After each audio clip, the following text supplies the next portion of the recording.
Un jour, Samy, un garçon de 11 ans, en aidant à décharger un camion de légumes, remarque un vieux vélo à moitié cassé. Je pourrais te le réparer?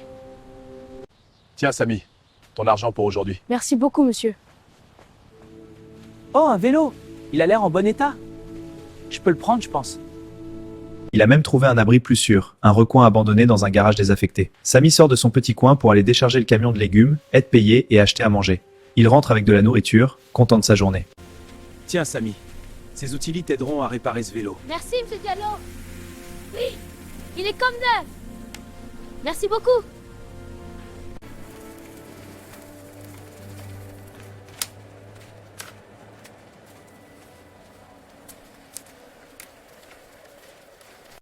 Il commence à faire des petites livraisons. D'abord pour Monsieur Diallo, puis pour d'autres commerçants du quartier qui, voyant son sérieux et sa rapidité, lui confient des courses. Il ne gagne presque rien. Samy cache précieusement ses économies. Chaque pièce le rapproche de son rêve d'acheter un nouveau vêtement au marché aux puces. Les années passent. Samy grandit, devient un adolescent maigre mais endurci. Il a maintenant 17 ans. Il ne se contente plus de livrer des courses. La rue lui a tout pris, mais elle lui a aussi appris une leçon, ne compter que sur soi-même.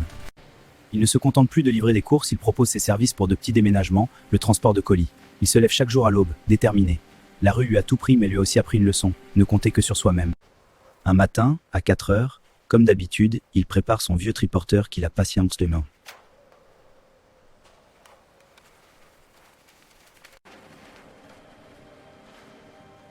En chemin, il croise des enfants en uniforme se rendant à l'école. Un pincement au cœur, vite refoulé. Les années passent. Samy grandit, devient un adolescent maigre mais endurci. Le vélo est remplacé par un meilleur, acheté avec ses économies.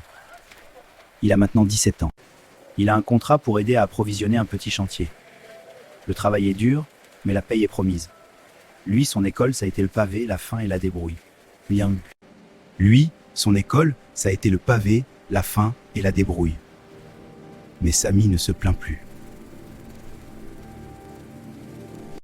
Il a un but, économiser assez pour louer une minuscule chambre, un vrai toit. Chaque pièce est une bataille gagnée contre son passé. Il est fatigué, mais il avance. Parce que Samy a compris, dans la dureté de sa vie, que la vie n'appartient vraiment qu'à ceux qui ont le courage de se lever, encore et encore, pour la saisir. Son histoire est loin d'être finie, mais chaque nouveau jour est une page qu'il écrit lui-même.